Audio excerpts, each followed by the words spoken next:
Quisiera que escucharais con atención estas palabras, a ver si se os suena de algo. Veo verdes árboles, también rosas rojas, las veo florecer para ti y para mí, y me digo a mí mismo, qué mundo tan maravilloso. Veo cielos de azul y nubes de color blanco, un bendecido y brillante día y la sagrada y oscura noche, y me digo a mí mismo, qué mundo tan maravilloso. Los colores del arco iris, tan hermosos en el cielo, están también en las caras de la gente que pasa. Veo a amigos estrechándose las manos, diciendo, ¿qué tal? ¿Cómo estás? En realidad están diciendo, te quiero. Oigo a niños llorar, los veo crecer. Ellos aprenden mucho más de lo que yo nunca llegaré a saber. Y me digo a mí mismo, qué mundo tan maravilloso. ¿A alguno le suenan estas palabras? ¿A cuántos de vosotros os suenan estas palabras? ¿Las conocéis? Dice, sí, pero yo las conocía de otra manera, ¿verdad? Sí, algunos se han dado cuenta, otros no. Pero yo estoy seguro que todos habéis oído estas palabras. Todos. Cantadas y en inglés. Por Louis Armstrong. What a wonderful world. ¿Os suena? Es que no me voy a cantar la canción entera, ¿eh? Quería haberla puesto, pero me ha faltado el tiempo para buscárosla. Pero conocéis muy bien. Esta es una de las canciones que han pasado a la historia como uno de los 10 mejores, de las 10 mejores canciones del mundo. A lo largo de la historia, no de ahora, sino a lo largo de la historia. Y como veis, el contenido es un contenido sencillo, pero es un contenido que expresa alegría, que expresa esa sensación que tiene cuando uno ve las cosas bonitas del mundo y de alguna manera se sorprende por ellas y se dice a sí mismo, qué mundo tan maravilloso. Si vemos otras cosas no diríamos lo mismo, ¿verdad? Pero a veces hay que mirar las cosas bellas y le inspiran componer cosas como estas, que han quedado ahí y que han sido escuchadas y sostenidas por la humanidad, porque este tema se sigue escuchando día tras día y ha sido versionado por muchos cantantes, ¿verdad? Mirad, yo creo que todos estaréis de acuerdo conmigo que las palabras tienen poder. Que las palabras tienen poder. Lo podemos ver en Génesis. Dijo Dios, sea hecha la luz, y la luz fue hecha. Y cada cosa que Dios iba creando, la iba creando por medio de la palabra, de la palabra. Esto lo reconoce el salmista en el Salmo 33, 6, que dice que por la palabra fueron hechos los cielos. Y también en la carta de Pedro, en la segunda carta también nos recuerda que por la palabra fueron hechos los cielos y también la tierra. Pero mirad, no solo las palabras pronunciadas por Dios tienen poder, también las palabras que pronunciamos nosotros, los seres humanos, tienen poder. Las palabras no son inocuas. Las palabras rara vez nos dejan indiferentes. Producen en nosotros efectos. Unas veces efectos buenos y positivos, otras veces otro tipo de efectos. Mirad, este fin de semana he tenido la oportunidad de escuchar muchas palabras, porque viernes y sábado estuve en una cumbre que giraba en torno al concepto del liderazgo en el mundo, pero el liderazgo visto desde la óptica cristiana. Y estuve durante horas escuchando a personajes que son líderes en distintas disciplinas de la vida. Pude escuchar una de las conferencias pronunciada por el director de la cadena de hoteles Ritz, ¿verdad? ¿La conocéis? Del Ritz y Carlton. Y también pude escuchar una entrevista que le hicieron al director de Pixar, de estudios Pixar y Walt Disney, personajes que son de la primera línea de liderazgo en el mundo, y otra serie de personajes que lideran en distintos ámbitos, también en el ámbito de la iglesia. Y todos ellos transmitían conocimientos desde sus propias áreas. Os digo que ninguna de ellas me fue indiferente. Os digo que cada conferencia que escuchaba era una sacudida en mi mente y en mi corazón que me ayudaba a proyectar más en relación a mi tarea pastoral aquí en la iglesia. Palabras que me desafiaban. Ayer por la tarde escuchamos aquí un concierto, la música estaba muy bien, pero yo estoy convencido que la música pasó a un segundo plano, que lo más importante, como habíamos escuchado también en algún testimonio aquí, era lo que nos transmitieron las palabras de las canciones, pero también de las intervenciones que tenían tanto los vídeos como David cuando compartía a través de su experiencia las cosas que había experimentado en cada uno de sus viajes. Palabras que nos comprometían. Las palabras tienen poder. Hay palabras que te hacen sonreír. Hay palabras que te hacen llorar. Palabras que calman. Palabras que irritan.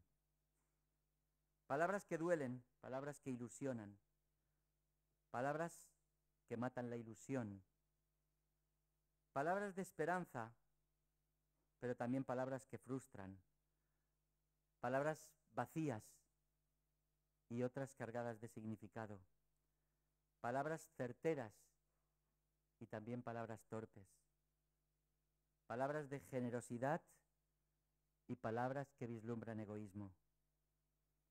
Palabras sinceras y palabras fingidas. Palabras honestas y palabras deshonestas. Palabras que bendicen y otras que maldicen. Palabras que hieren y otras que sanan. Las palabras en nosotros producen efectos. Unos efectos buenos, otros efectos no tan buenos. Pero como digo, las palabras no son inocuas. En cierta ocasión, un conferenciante estaba hablando precisamente del poder de las palabras y uno de los que estaban sentados entre el público dijo en voz audible para todos: eso no es verdad, eso es una tontería. Y todos lo oyeron. Y el conferenciante respondió a eso con una fuerte reprimenda. Usted lo que es un estúpido y un tonto que no se entera de nada. El hombre se puso de todos los colores y atacó con un volumen aún más fuerte. Y le dijo: el que no se entera es usted. Aquí cada uno puede opinar y en relación a lo que cree y lo que considera. A lo que el conferenciante le respondió: discúlpeme, tiene usted toda la razón. Me he propasado y es cierto cada uno. Y entonces el hombre replicó, dice: no, perdóneme a mí que yo también me he exaltado y me he puesto furioso por lo que estaba oyendo. Y el conferenciante dijo: perdóneme a mí que lo haya hecho de este modo, pero quería que comprobara de una manera práctica el poder de las palabras. Las que yo he compartido con usted, las primeras palabras le han irritado muchísimo. Las segundas le han transmitido calma. Y aquel hombre quedó pensando en aquello que le había sucedido en aquella conferencia. Las palabras tienen poder. Y hermanos, la palabra de Dios, que es la Biblia, nos habla del poder no solo de la palabra de Dios, sino de las palabras que tú y yo utilizamos, de las que tú y yo compartimos, de las que tú y yo callamos. A veces acertadamente, otras veces desacertadamente. Como digo, habéis visto que las palabras producen distintos efectos. Las últimas eran palabras que hieren o palabras que sanan. Y a estas últimas me quisiera referir en esta mañana. Si buscáis en el Evangelio de Lucas, en el capítulo 7, encontramos una experiencia que Jesús tuvo con un personaje de los que habitualmente no era con los que conversaba. Y me gustaría que pudiéramos leer ese texto, Lucas capítulo 7, versículos 1 al 10.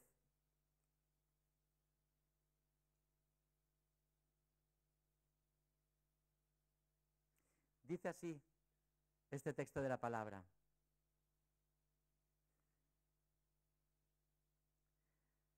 Después que hubo terminado todas sus palabras al pueblo que le oía, entró en Capernaum. Y el siervo de un centurión, a quien éste quería mucho, estaba enfermo y a punto de morir. Cuando el centurión oyó hablar de Jesús, le envió unos ancianos de los judíos y rogándole que viniese y sanase a su siervo.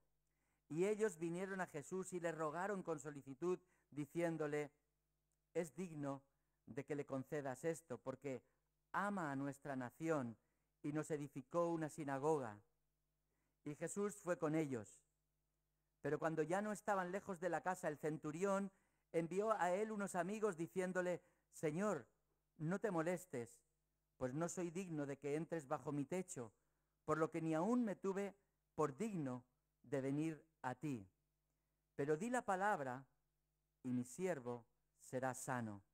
Porque también yo soy hombre puesto bajo autoridad y tengo soldados bajo mis órdenes, y digo a este: ve allá, ve y va, y al otro: ven y viene, y a mi siervo: haz esto y lo hace. Al oír esto, Jesús se maravilló de él, y volviéndose, dijo a la gente que le seguía: os digo que ni aun en Israel he hallado tanta fe. Y al regresar a casa, los que habían sido enviados hallaron sano al siervo que había estado enfermo. Mirad este mismo relato con otra presentación distinta. Lo comparte también Mateo en el capítulo 8 de su Evangelio. Allí habla no de los que han sido enviados, sino del propio centurión que se presenta delante de Jesús, pero con el mismo mensaje: di la palabra y mi siervo será sanado. Y dice aquel texto que en aquella misma hora su siervo fue sanado.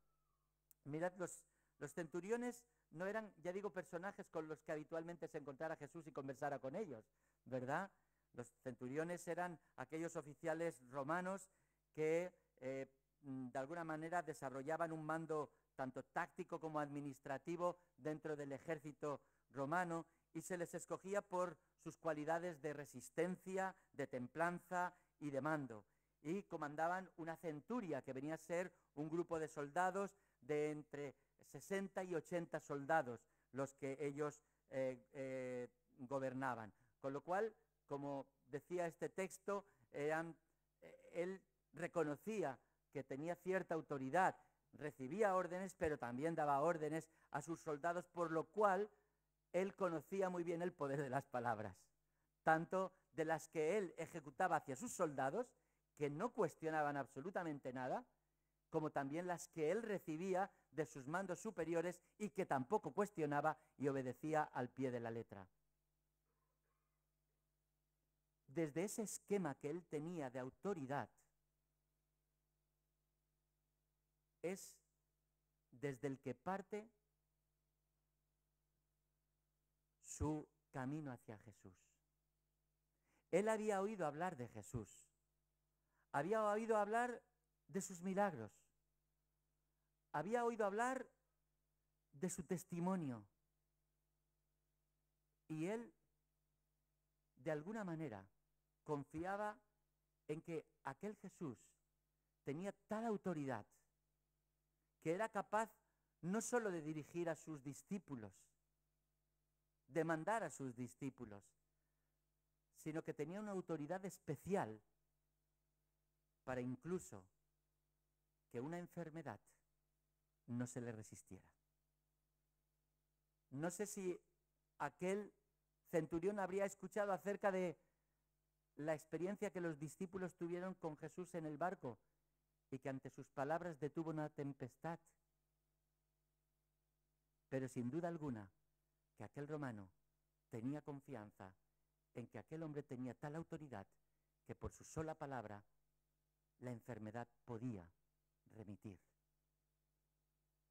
Y esto fue lo que le movió a ir a Jesús.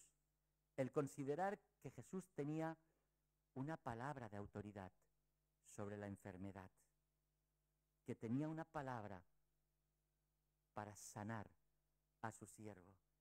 Es curioso porque se nos presenta un centurión totalmente atípico. Los centuriones no iban a buscar a Jesús.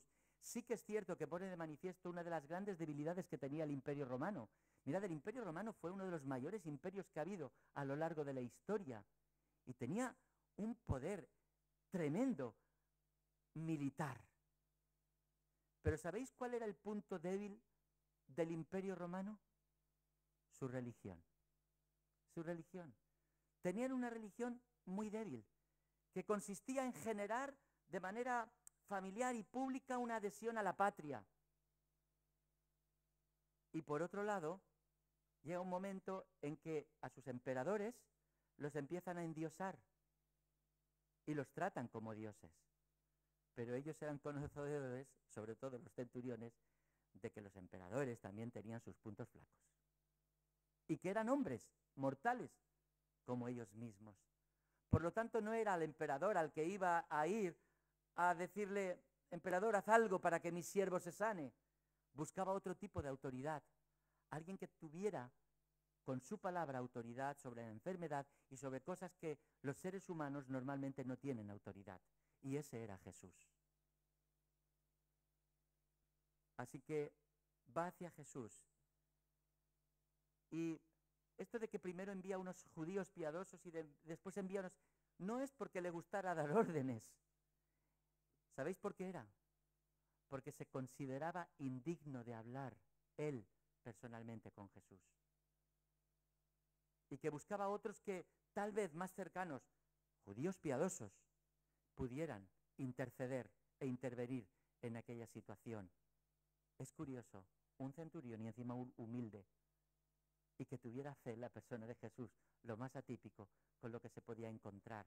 Tan atípico que Jesús se maravilló de aquella fe. Cuando le dijo, mira, Señor, yo sé que tú tienes autoridad. Tienes tanta autoridad que no hace falta ni siquiera que vengas allí a mi casa para ver a mi siervo que se está muriendo. Otro aspecto atípico, un centurión que a un siervo, que aún le ame de tal manera que sea capaz de movilizar todo aquel cuadro de personas para llegar hasta Jesús. Todo aquello captó la atención de Jesús e impactó en la vida de Jesús, porque dijo que ni siquiera en Jerusalén había encontrado tanta fe, tanta fe. Y en aquel mismo momento, aquel siervo fue sanado. Mirad, en la palabra de Dios, en los evangelios, encontramos muchos otros momentos en los que Jesús por la palabra sana.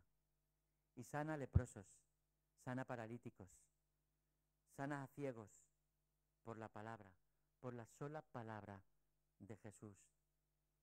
Pero ¿sabéis?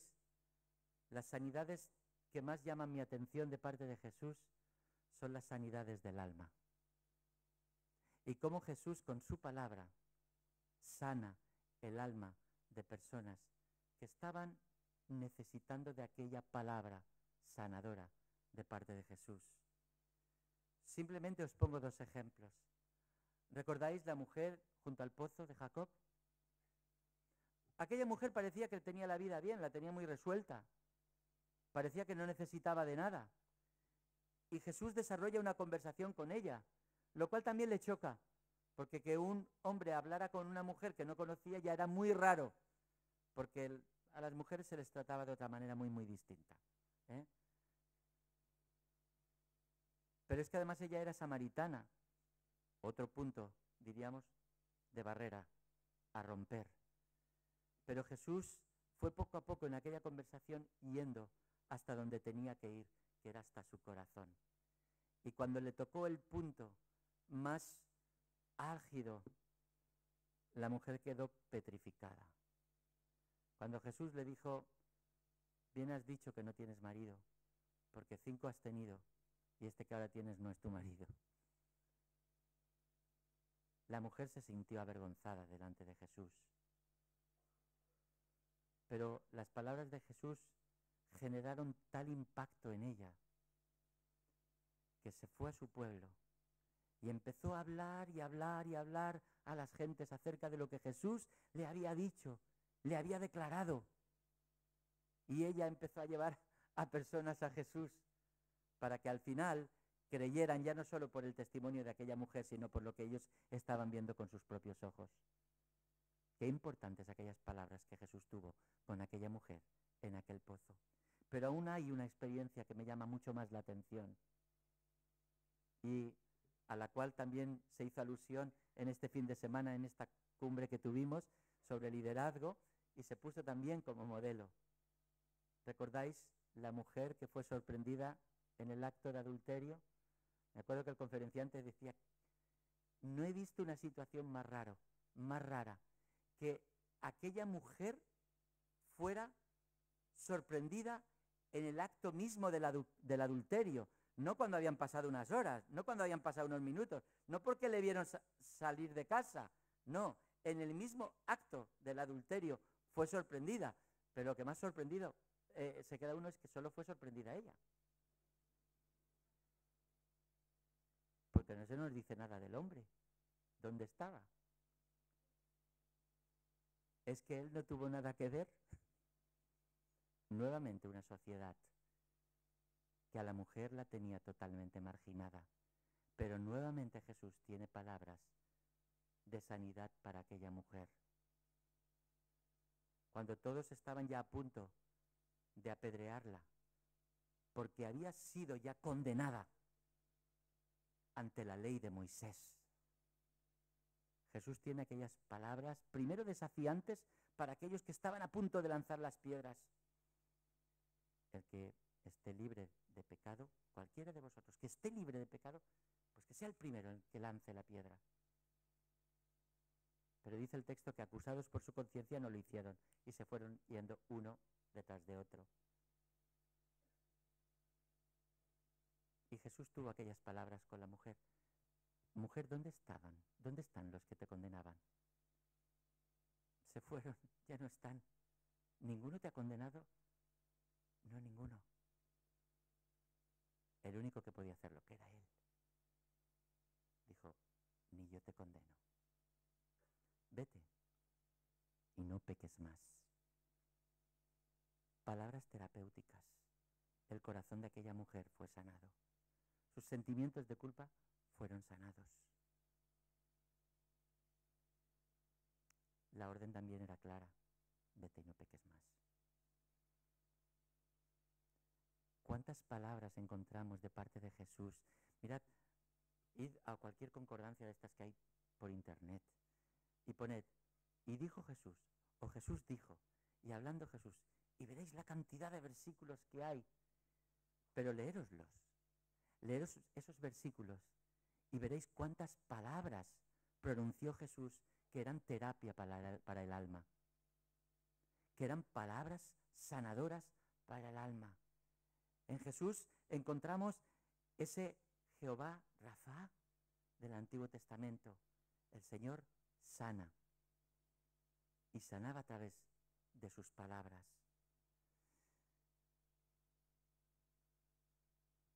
Hoy en día, hermanos, la palabra de Dios, las palabras de Jesús de las cuales nosotros aprendemos, siguen siendo palabras que sanan el alma del ser humano.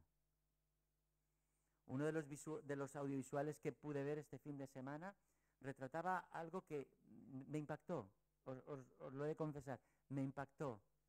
Un funcionario de prisiones, un alcaide, que fue a dirigir una prisión que contaba con un alto índice de homicidios, un alto índice de violencia, de agresiones, y él se metió en aquella boca del lobo, pero no con la intención de tratarles simplemente como delincuentes, simplemente como burdos asesinos, sino que trató de ver en ellos algo más que alguien que había cometido un asesinato, un crimen, un robo o cualquier otro tipo de acción en su vida.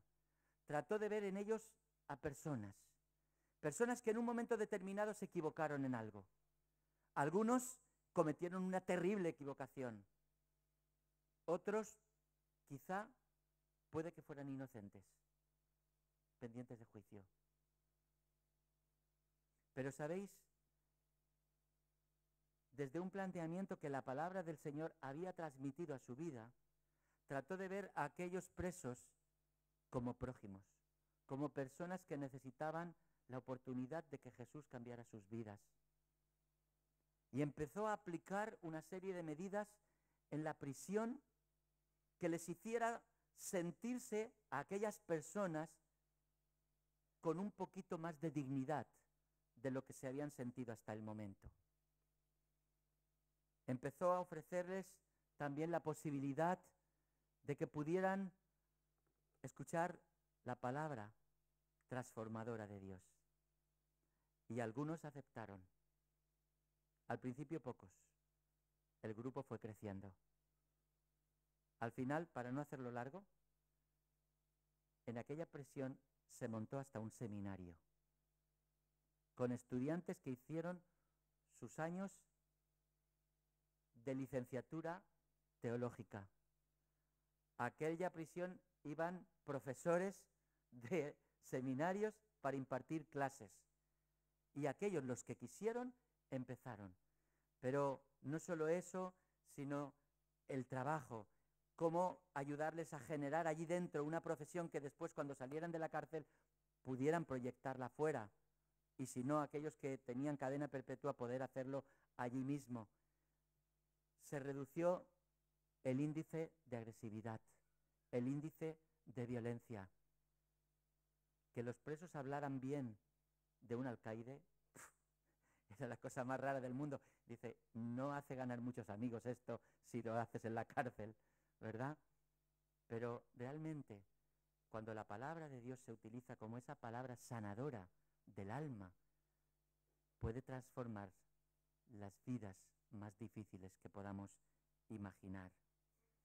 Mirad, como decíamos al principio, las palabras no son inocuas y no nos dejan indiferentes. ¿Y cuántas veces las palabras son empleadas para dañar? Lamentablemente. ¿Cuántas veces las palabras son utilizadas para dañar, para herir, para humillar? En Proverbios encontramos muchas advertencias. Os voy a leer algunos proverbios. Dice, en las muchas palabras no falta pecado, mas el que refrena sus labios es prudente. Las palabras de los impíos son asechanzas para derramar sangre, mas la boca de los rectos los librará. Proverbios 22, 26 dice, las palabras del chismoso son como bocados suaves y penetran hasta las entrañas. Menos mal que esto nosotros no lo somos. Pero ¿cuánto daño pueden hacer las palabras? Proverbios 12, 18 dice, hay hombres cuyas palabras son como golpes de espada, mas la lengua de los sabios es medicina. ¿Es tu lengua lengua de sabio? ¿O es de ese tipo de hombres que cuando hablan son como espada? A veces pensamos que para servir a Dios, para llevar a cabo la misión que el Señor pone en nuestras manos, necesitamos de todos los medios habidos por haber, tecnológicos, físicos, materiales, porque si no es imposible llevar a cabo. Y el Señor nos dice que con su palabra nos es más que suficiente. Yo estoy muy agradecido por los adelantos tecnológicos. Mirad, si no tuviera el micro delante, estaría haciéndolo a grito pelado. La garganta se resentiría un poco más. Pero si se quita el micro, la palabra sigue estando. No es imprescindible. Lo que es imprescindible es que la palabra fluya de tu boca, fluya por tu boca y que sean palabras de sanidad. El poder que el Señor Jesús tenía cuando sanaba a aquellas personas es el mismo que nos da a nosotros. Y Pedro y Juan lo utilizaron cuando dijeron a aquel paralítico que estaba ahí fuera del templo, no tenemos ni oro ni plata para darte a ti, ni limosna ni nada, pero en el nombre de Jesús levántate y anda. Y aquel hombre se levantó y anduvo.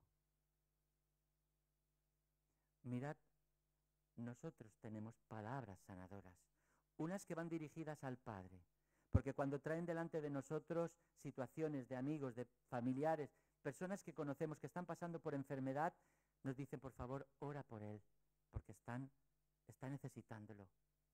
¿Y qué hacemos? Orar para que esta palabra repercuta en sanidad para la persona. Y en los cultos de oración que tenemos cada miércoles, nos damos cuenta cómo el Señor responde a las oraciones, porque los listados de las personas van cambiando. Oramos y llega un momento en que dejamos de orar por esas personas porque han sanado. Tenemos esa palabra sanadora. Pero mirad, hermanos, también tenemos la palabra sanadora del alma. Y tenemos a nuestro alrededor muchas personas que de alguna manera están pasando por situaciones de enfermedad del alma, personas que están bajas de ánimo, personas que están vapuleadas por acontecimientos de la vida. Lo que menos necesitan de nosotros es una palabra que suponga una carga más sobre ellos. Y mirad, hay veces que hay personas que están así abatidas y llega alguien y desconocedor de lo que esté pasando en su vida, va y le pone una carga más, en vez de utilizar palabras que sanen el alma. Mirad, ante la soledad, ante el abatimiento, ante el sufrimiento por distintos motivos, tenemos a disposición el poder de la palabra, y no es pequeño, hermanos, no es pequeño. Y si no, experimentadlo. Cuando veáis una persona abatida, escuchadla, escuchadla. Dejad que se desahogue, dejad que pueda desprenderse de esa carga, porque la carga compartida es la mitad de carga. Y cuando la hayáis escuchado, compartidle palabras de ánimo. Sed medicina para su vida a través de palabras pertinentes, palabras que reconstruyan, palabras que reafirmen, palabras que reanimen el estado anímico de esa persona. Y esa persona os lo agradecerá, aunque no os diga nada, porque por dentro se sentirá de una manera muy distinta. Os lo digo desde mi tarea pastoral, de más de 25 años, hermanos, que soy muy consciente del poder de las palabras.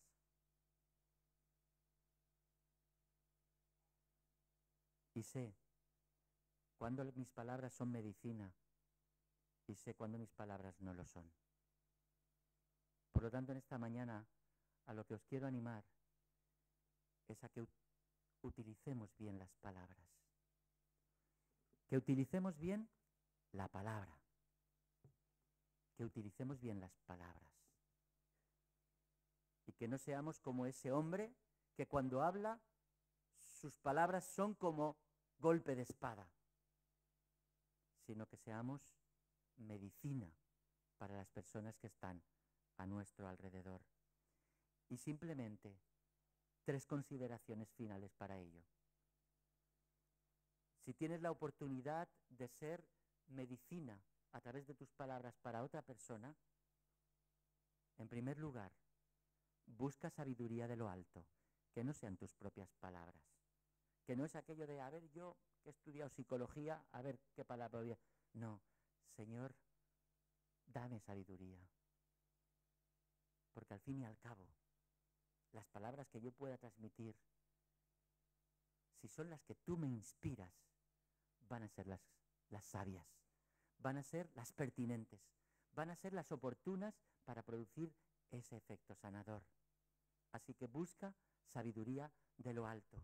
Cuando uno busca sabiduría de lo alto, encuentra qué decir, cómo decirlo, cuándo decirlo y de qué manera decirlo. Por lo tanto, busca esa sabiduría de lo alto. En segundo lugar, ten empatía con la persona a la que vas a dirigirte. Empatía significa ponerte en su piel. Que es muy fácil hablar de muchos temas cuando uno no los ha sufrido. Pero cuando uno ha pasado por esos temas, habla de una manera muy distinta. Sabe de qué está hablando. Porque ha pasado por ahí. Sé empático con la persona. No le digas a una persona que acaba de perder a un ser querido, no te preocupes, eso en cuanto pase el tiempo se te va a pasar. No seas tan imprudente. Ser empático es ponerte en el lugar de la persona que ha perdido a alguien que amaba y quería muchísimo. Y quien pone ese ejemplo pone muchos otros. Sé empático. Y en tercer lugar, escoge las palabras como perlas. Que antes decía Rosy, ¿verdad? Ayer escuchamos muchas perlas. Escoge las palabras. No hables por hablar. Mide las palabras. Para que la persona al final no se le haga un bombo a la cabeza, queriéndole decir tantas cosas. Te va a escuchar mejor si dices pocas cosas, pero bien escogidas. Y para ser coherente con lo que acabo de decir, dejo aquí el mensaje. Quedémonos con ello, hermanos. Somos instrumento medicinal de parte de Dios. Y tus palabras la mejor herramienta. Por lo tanto, escógelas bien. Pide sabiduría del alto. Sé empático. Y emplea mucho tiempo orando al Señor. Porque es una herramienta preciosa que Él ha puesto a nuestra disposición. Que Él nos bendiga.